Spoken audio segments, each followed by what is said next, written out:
King of Swords. You are dealing with someone here who loves to pride themselves on how logical they are, when in reality, they're not logical at all. They use logic and practicality as a mask, as an excuse, as a way to hide deeper feelings and their inability to deal with them. Yep. Knight of Pentacles, the Strength, and the Knight of Swords. Bottom of the deck, you get the Two of Cups. This is a romantic reading. If you're not looking for a romantic reading, this reading is not for you. So here's the thing. Your person can take action and move a lot more quickly than they're moving right now. I don't know if anything's happening between you two or not. I do feel like for the majority of you, nothing's really progressing because they're showing up under the Knight of Pentacles energy, which is literally like, I am dragging my feet.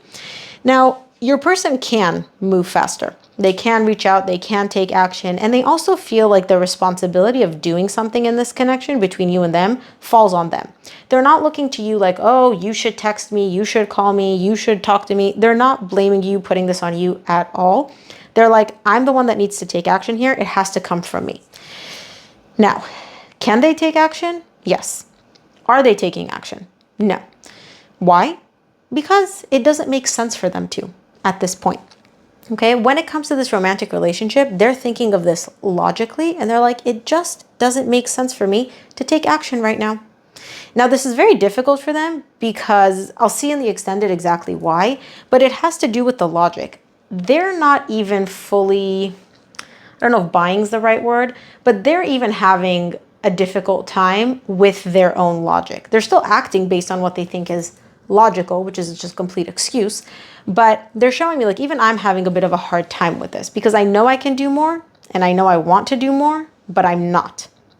So in the extended, we're going to dive deep. I want to see why they're dragging their feet. I want to see what's so difficult for them when it comes to this logic and this connection. And also, if they didn't have these hurdles, if they didn't have this resistance, if they didn't have this logic, what it is that they would do. Welcome to the extended. So you're dealing with somebody, like I said, who is very, very logical, but they use this logic as a mask to prevent them from taking action. They're showing me there's a lot more that I want to do. There's a lot more that I can do when it comes to this romantic relationship, and I'm not doing it. I'm dragging my feet. Now, this is actually quite difficult for them because they're also at the point where they're not really believing their logical excuses anymore. Okay, it's becoming harder and harder to drink the Kool-Aid that they're brewing for themselves.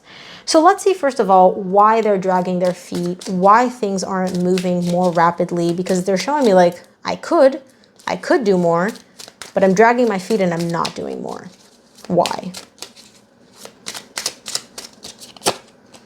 Ace of Cups, the Devil, Five of Pentacles. Bottom of the deck, they get the Hangman. Yeah, they're keeping themselves stuck. Now, they believe that they're still making progress. They're like, yeah, I'm dragging my feet, I'm moving slowly, but I'm still moving. And the direction that they're moving in with you and within this romantic connection is towards a new beginning in love. They don't want to be your friend. They don't want to be your hookup. They don't want to just be cordial with you. They want a brand new beginning in love with you. So even though they're moving very, very slowly, they are moving in that direction, to which I call BS because they're actually stuck. They're not moving at all. They're looking at it as I'm moving, I'm moving. They're not actually moving at all. They are literally stuck in place, okay?